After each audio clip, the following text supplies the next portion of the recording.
Bom dia, meus amores! E aí, como é que vocês estão? Mais uma semana se inicia, mais uma semana de videoaulas, semana de aprendizado, semana de atividades bem legais que foram preparadas para vocês, certo? Nós trabalharemos hoje língua portuguesa e produção de texto. Bom, essas duas disciplinas, esses dois livrinhos que vocês vão ter atividades hoje. E vamos caprichar aí, tá certo, galerinha? Para que vocês consigam aprender direitinho tudo que eu passar para vocês, certo? Vamos acompanhar os nossos slides juntinhos para que vocês consigam observar aí todo o conteúdo que eu trouxe para vocês. Primeiro, nós vamos ver o conteúdo de língua portuguesa, certo? Em seguida, nós veremos o de produção de texto, ok? Vamos lá.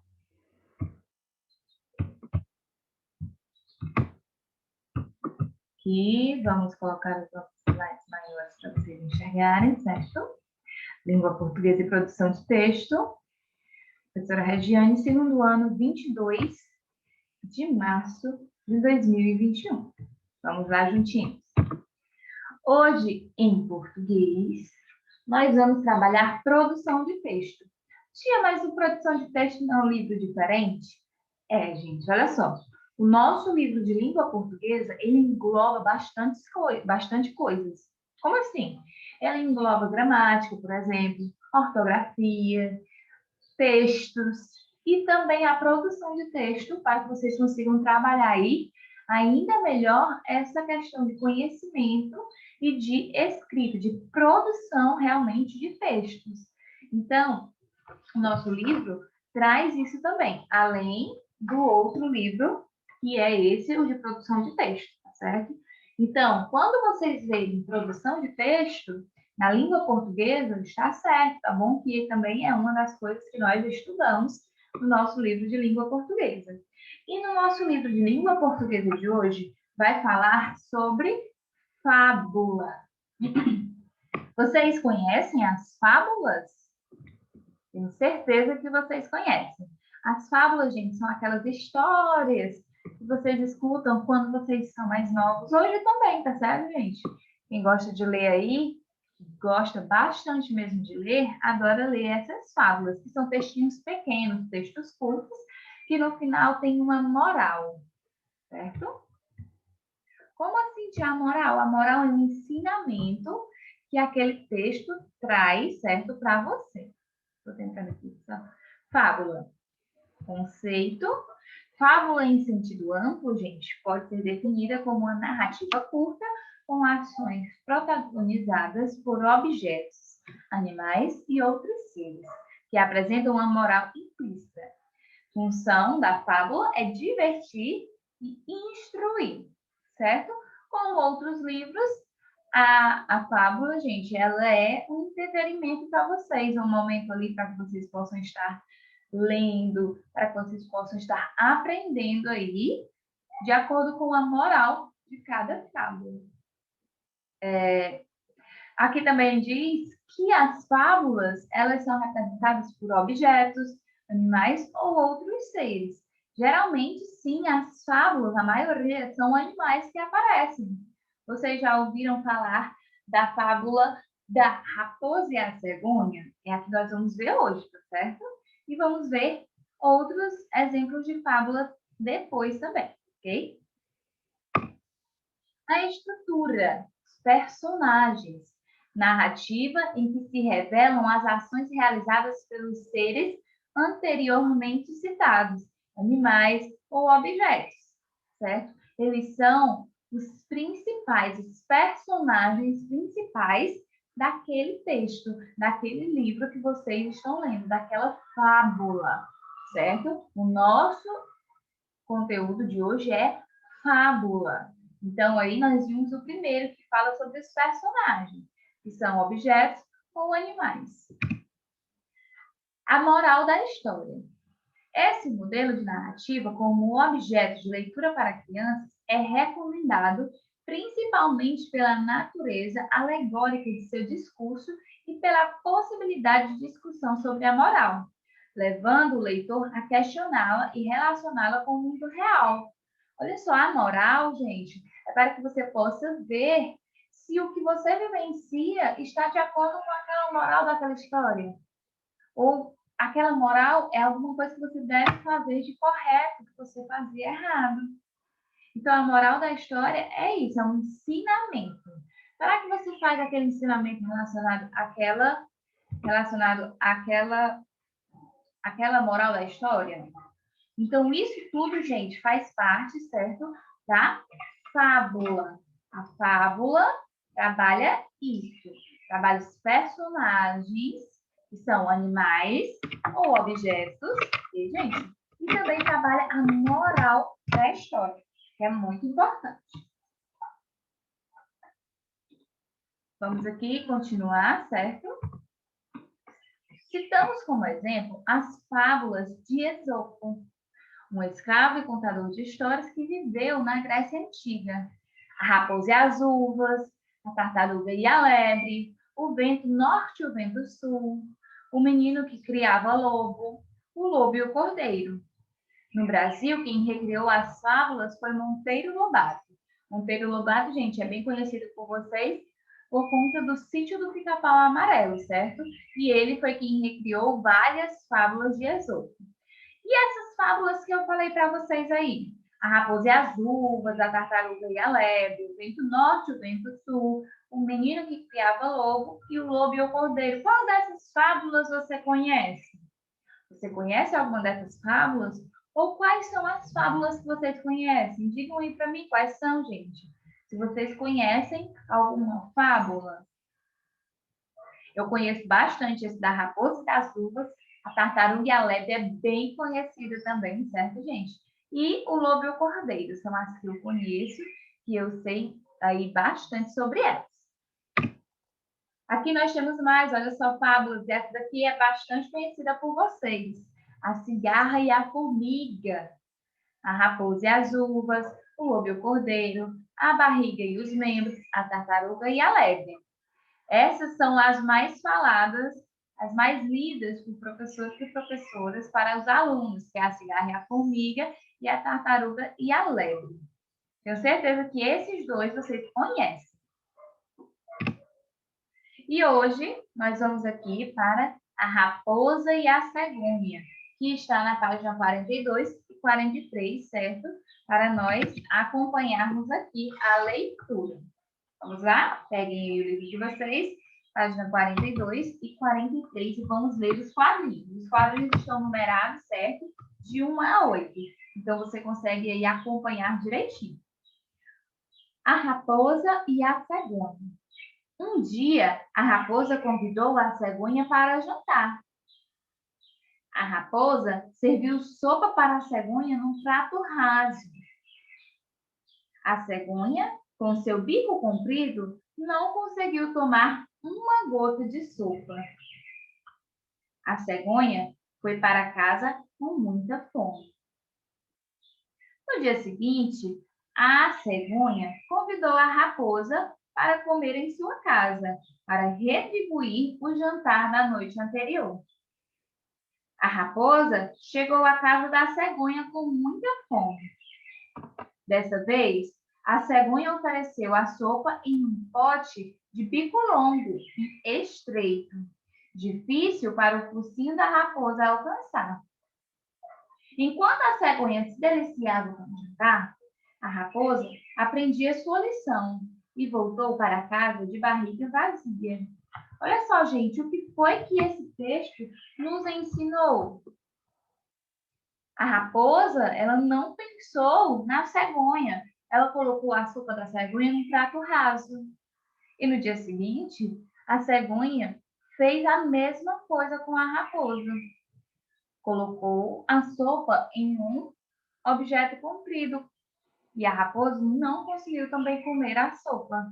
Como disse no texto, a cegonha retribuiu o que a raposa fez com ela. Será que isso foi certo, gente? Ou será que foi errado? A cegonha ela deveria ter dito que não conseguia comer naquele prato raso, não é verdade? E a raposa da mesma forma no dia seguinte. Poderia até ter sido evitado se a raposa tivesse observado que a cegonha não tinha comido a sopa. Então, aqui traz uma moral muito importante para nós, gente. Nós devemos olhar para o outro. Será que o outro tem os mesmos gostos que eu? Ou será que os gostos dele são diferentes? E esses gostos devem ser respeitados, gente. Então, nós devemos sempre olhar para o outro, olhar a necessidade dos outros e ajudar de forma correta. Não é fazer as coisas erradas pensando em você. Eu consigo comer daquele jeito, a raposa pensou, né? Eu consigo comer num prato raso, a cegonha também vai poder comer. E a raposa, como contou na história, no outro dia sofreu a mesma coisa. A cegonha retribuiu da mesma forma, fazendo que ela ficasse com fome. Então, aqui na página 43, certo, gente? Tem atividades também de vocês. Você conheceu a fábula A Raposa e a Cegonha, que foi a que eu contei agora, que está no livro de vocês. Utilizando a sua criatividade, dê um final diferente à história. Como é que essa história poderia ter sido contada?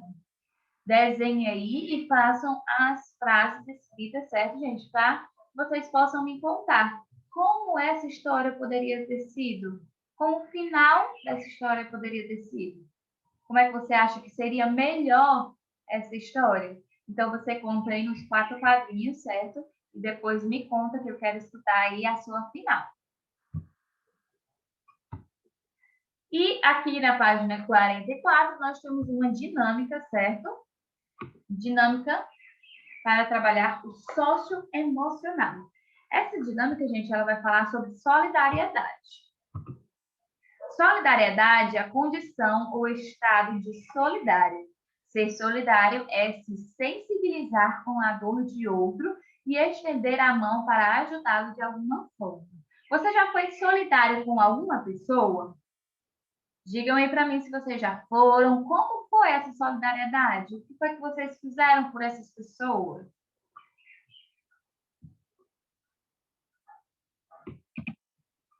Aí, aqui nós temos assim, gente, desenhar e pintar, certo? Que é trabalhando a solidariedade, que é esse ajudar o nosso próximo. Olhar e sensibilizar com o próximo, com aquela vida que o próximo está levando.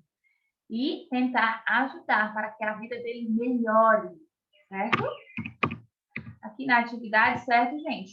Diz assim, desenhar e pintar. Objetivo, expressar os sentimentos e as emoções relacionadas e as emoções em relação à solidariedade através de desenho.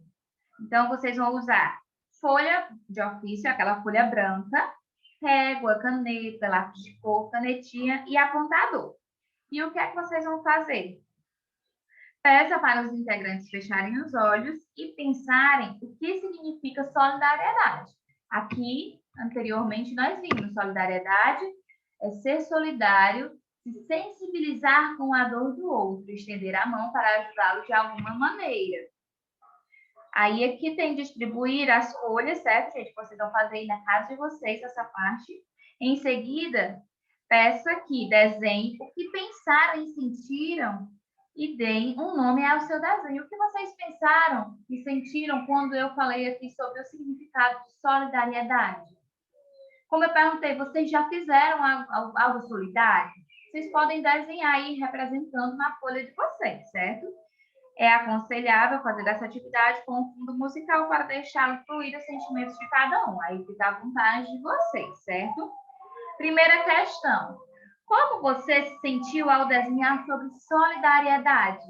Esse tema, gente, é um tema bem abordado, certo? Um tema bem legal para nós trabalharmos.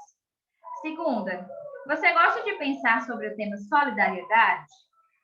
Terceira, enquanto desenhava, a música que você colocou aí para tocar lhe atrapalhou ou lhe ajudou? E a quarta, se você fosse expor o seu desenho para que todos pudessem vê-lo, onde colocaria? Vocês podem fazer aí, certo, gente? A exposição do desenho de vocês na casa de vocês, para que quem for ver, quem for entrando, ver aí o seu desenho, ver a sua criatividade. Certo, gente? Então, caprichem aí no desenho sobre solidariedade e mandem para mim também, que eu quero ver, tá bom? aqui as atividades e aqui a produção de texto. Na produção de texto, gente, na aula anterior, nós estudamos sobre placas indicativas, certo? Aqui eu coloquei um exemplo de placa indicativa. Atenção, uso obrigatório de máscara. É uma das placas que estão sendo mais utilizadas nos locais, certo, gente? É essa placa aí. E essa placa é uma placa indicativa, pois indica que você só pode entrar naquele local se você estiver usando máscara, certo? Placas indicativas mostram aos condutores e pedestres onde podem dispor dos serviços indicados. Aqui nós temos aqui a placa dos banheiros, feminino e masculino. E aqui nós temos várias outras placas. Serviço mecânico, abastecimento, serviço sanitário, restaurante, hotel, serviço telefônico, área de camping, aeroporto, estacionamento de trailer, área de estacionamento, transporte sobre a água, ponto de parada, ônibus, travessia de pedestres e pronto-socorro. Aqui eu coloquei apenas algumas placas indicativas para que vocês pudessem conhecer. E se vocês observarem, as imagens estão relacionadas aí ao significado das placas. Nem todas as placas, elas têm a frasezinha embaixo, certo, gente? Algumas placas são não verbais, como eu já falei para vocês, que tem apenas o desenho que representa algo. E aqui na nossa página 12, certo, gente? Na página 12, do nosso livro de produção de texto, pede para que você pesquise o significado das placas abaixo. Nós temos aí 2 placas, certo? E vocês vão colocar o significado dessas placas. Terceira, que mensagem você acha que as imagens abaixo transmitem? Nós também temos aí 4 imagens e vocês vão escrever o que é que elas significam. O que vocês acham que essas placas significam? Então, trabalhem aí as placas indicativas direitinho, certo, gente? Caprichem cada vez mais nas suas atividades e até a nossa próxima aula. Beijos. Tchau, tchau.